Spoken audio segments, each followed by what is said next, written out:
What's going on, folks? Welcome to Mystics Outlook. We got Cardo W. Jr., Raymond Lyons. I'm Wilson Turpin Jr. With Washington. We know they had kind of a home and home with Minnesota to start, the post-Olympic break or whatnot. Uh, Relatively decent game 2 days ago. Today, we talked about during the first half of the season. At times, Washington have horrible third quarters. That happened today in this one. Gold medalist Nafisa Collier put on an exhibition in the mid-range department today. Uh, she finished this game with 30 points outside of a couple threes. Everything from 12 to 15, catch and shoot, a couple off the bounce. It's beautiful to watch. At the same time, so for Washington, I think one of the words that kept popping in my mind was just disjointed on both ends. But Cardo, we'll start with you and then Ray. Just your thoughts on today's game. Uh, Honestly, it's a little bit disheartening seeing the lack of energy, execution on both sides of the ball from the Mystics coming out of the break. In the first two games, I understand they're going against a championship contender, um, but you got relative health. You know what I'm saying? Your roster's pretty much whole outside of DD who's out. But if they're gonna come out and compete like this, and I know certain players that Steph ball, Shakira was going at it. But if as a whole they're gonna come out and play like this, man, start the vacation early because this is gonna keep happening. Um, it is just disheartening that we knew it would be tough. We like, man, maybe they could battle for one of the last remaining spots in the playoffs because their roster depleted from the players that they've had over the last few years since they won the championship. It is what it is. But we've never seen this lack of effort from them, like an energy to compete. You know what I mean? And then at times it was just like, yo, what's going on? Y'all just had a break. I don't want to hear y'all tired. That's not going to fly right now. And you only have a certain number of games. I think it was 14 going into this game. So you got 13 games left to try to make up ground. And you are already 4.5 back coming into the game. And you lose, you 5.5, depending on what happens in another game. By the end of the night or end of the weekend, you could be at 6 games behind the AFC. And right now with this loss, they're totally in last place in the WNBA, according to the graphic I saw right before, the game went off. That third quarter, it was just a clinic. It was a clinic from the Lynx, man. Like they came out and have it's kind of close, and they came out to have like showing the difference between being a championship contender team and a team looking like they're ready to go on vacation and try to look for a high lottery pick. Um, Look, they outscored the Mystics in the third, 33-17. Fees, Collier, 15 points, 4 rebounds, 1 steal, 6 of 6 from the field, 1 from deep, 2 for 2 from the free throw line. Um, as a whole, as a team, the Lynx shot 80% in the quarter, 12 of 15, 4 or 5 from deep, and 5 or 7 from the free throw line. Had 6 rebounds and 9 assists. Now we go to the Mystic side. They just scored 17 in the quarter as a team. Fees outscored outscored their entire team by herself in the third quarter. They shot 41% from the field. They shot 25% from deep, 60% from the line. Only had 3 rebounds and 5 assists, and 6 turnovers. They had more turnovers than they had field goals in the third quarter. Come on, man. You're not gonna win like this. You're just not, man. And it's bad, dog. It's just bad. And Brittany, she can't be right. That is not the Brittany we know. That is not her. She's aggressive. It's no way in hell she gonna leave clips in the chamber and they getting smacked like that. You know what I'm saying? She gonna get ultra aggressive and go at it. That some guy to still be bothering her, and she just gotta be trying to tough it out or whatnot. She only took 4 shots in the game and only made 1. They have so many questions to answer. It's tough right now. It's tough.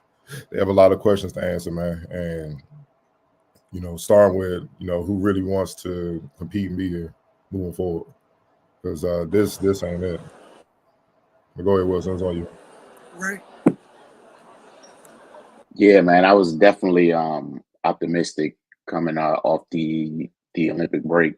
Seeing as how you get a month off, you get some bodies back, should be, and they were able to be competitive for the most part.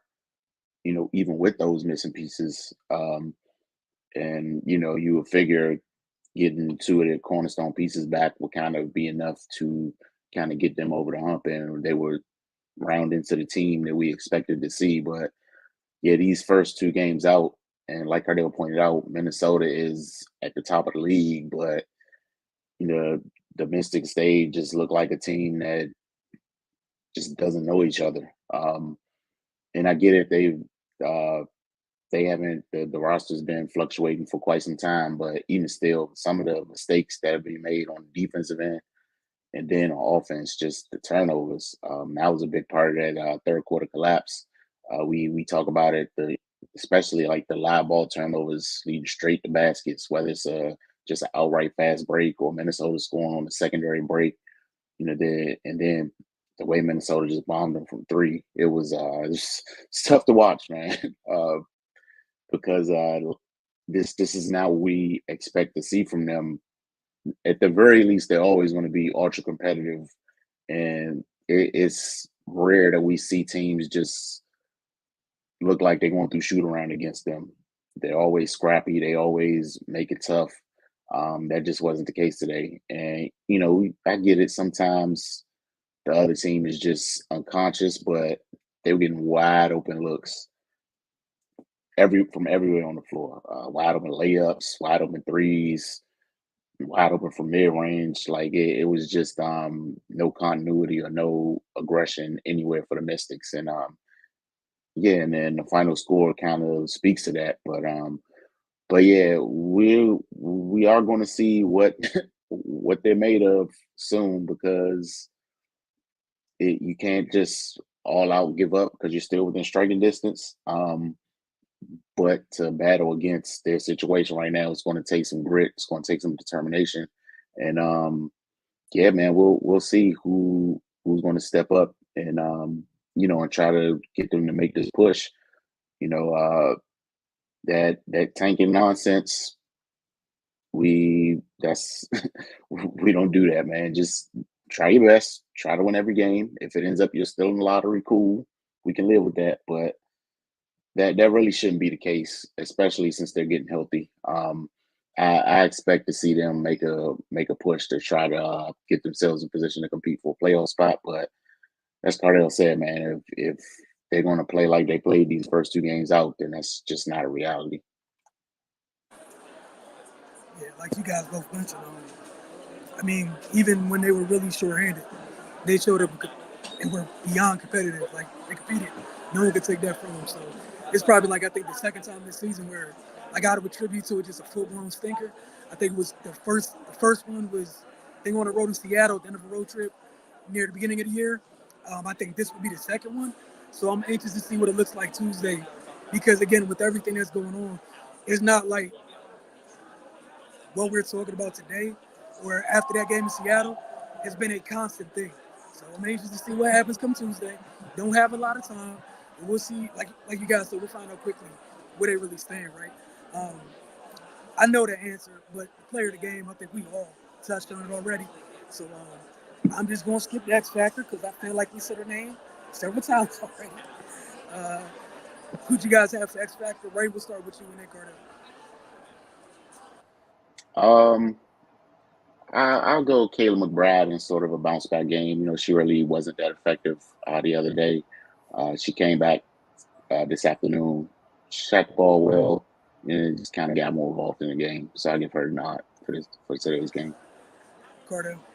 Yeah, Courtney Williams, 14 points with 7 rebounds, couple of assists, 1 turnover, 6 of 9 from the field. Couldn't help off of her, and when they because of that, other players like Fees and McBride, Bridget Carlton went to work. You know what I'm saying? And we already know Courtney's a killer, but as I ain't gonna say mature, she's become a super vet. She's learned how to just let the game come to her, and that's what she's doing. So they don't really need her. They obviously with Fees with what she was doing, they ain't need her to score. So man, she was just setting the table, doing the hockey assists, moving the ball, and just taking hers whenever the opportunity presented itself. And it was a clinic, man. This was damn, dog. 57-52 splits. Yeah, you ain't winning nothing with that. It's hard to be the team on on that type of time.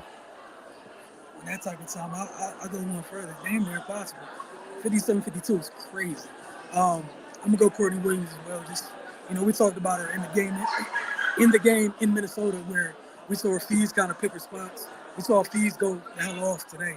Um, but Court just, I think her ability to keep pressure uh, on the basket really helped Minnesota. But I'm gonna give honorable mention Kayla. I think credit to Cheryl Reeve. I think something they did a little bit different was you saw McBride as a screener a lot, which kind of really messed up the Mystics with fees. McBride screening, obviously you don't want her to get loose. And just that little bit of hesitation, you giving the fees to Kyle wide open mid-range jumpers. And we saw how that ended. Got into a rhythm. Go ahead, Cardano. You muted. One last thing, Ariel, like, bro, look, 1 for 9 from deep. Like, she's a streaky shooter as is. Like, that's what I'm saying. I know she know better. I know, like, that's what's confusing. These are people that won championship. These are ladies who won championship, played in big games. Like, you 5 or 15 from the field. Why 1 for 9? Like, is it analytics forcing that out? Like, I'm really curious to see why that is, man. Because I'm like, you're a deadly slasher. You can post up. You can come off screens, turn the corner, get to the lane, get to the line. She didn't even take a free throw today. You see what I'm saying? And it's like you 1 for 9, dog. I know after the first 3 or 4, you ain't got it tonight. Gotta switch to southpaw. And see what I'm saying? And guess what? The Mystics shot 39% from deep. Like, people don't understand the Mystics are second in the league in 3-point shooting. But they're at the bottom of the league. For all you 3-point lovers and stuff like that. That goes to show you got to be nice in all facets of the game, especially offensively. It's 3 different levels for a reason. And think about how deflating those shots are. You messing them, they off to the races. Because 3-point shooting always leads to long rebounds. So they're off to the races. You already depleted, and they're scoring that well. I just don't get the, like, that's never been her game, man. I just don't understand why you keep trying to shoot. It's like shoot yourself out into a rhythm, especially from 3. It's just, that rarely happens, man. That rarely happens. You know what I'm saying? And if you get that from your best player, how everybody, you see what I'm saying? Everybody else gonna be on the same type of time, man. So if you take away Steph, 8 for 8, who had a monster game, 23 on 8 for 8, Shatori 4 for 8, solid off the bench, 11, and Shakira, who's 5 for 6, 16. I mean, man, nobody else really hit shots at all. So I'm just confused by that, man. I really, and Atkins, she's my favorite Mystic to watch. I don't like when she's living on the 3-point line, man. It was, like I said, I'm just going to stick with disjointed. I kept thinking about it all game from like maybe the second quarter on. It just fell off on both ends. Just things didn't feel right the entire night. You mentioned talking about Sykes not getting downhill. That's weird. Like, that's just weird as is. Atkins is somebody who can score on all 3 levels and felt like settling at times. I don't know if it was getting everybody back. Everybody kind of do the thing where we're trying to make sure everyone's okay. I don't know what the hell is going on, but I'm anxious to see how they respond on Tuesday because you can't come out like this again. You end up getting run out this building again.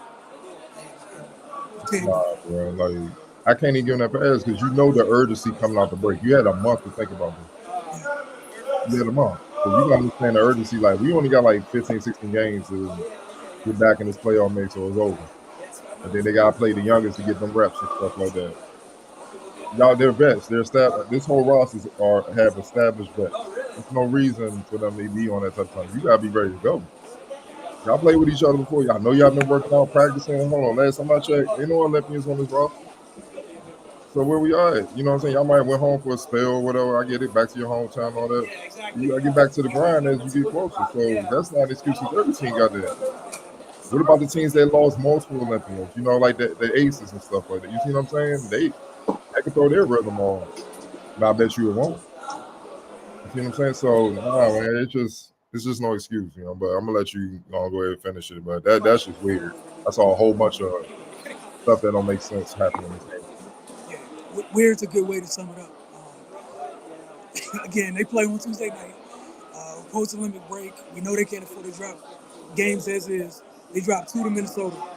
right out the break. So what it was, it's technically a 4-game homestand over the course of like a week or whatnot. It stretched out a little bit, but 3-game homestand. You had in Minnesota this on Thursday. You were here today. You're home on Tuesday. You're home again on Friday. These opportunities, we'll see if they take advantage of them. Appreciate y'all tuning in. We'll check in with y'all again Tuesday night.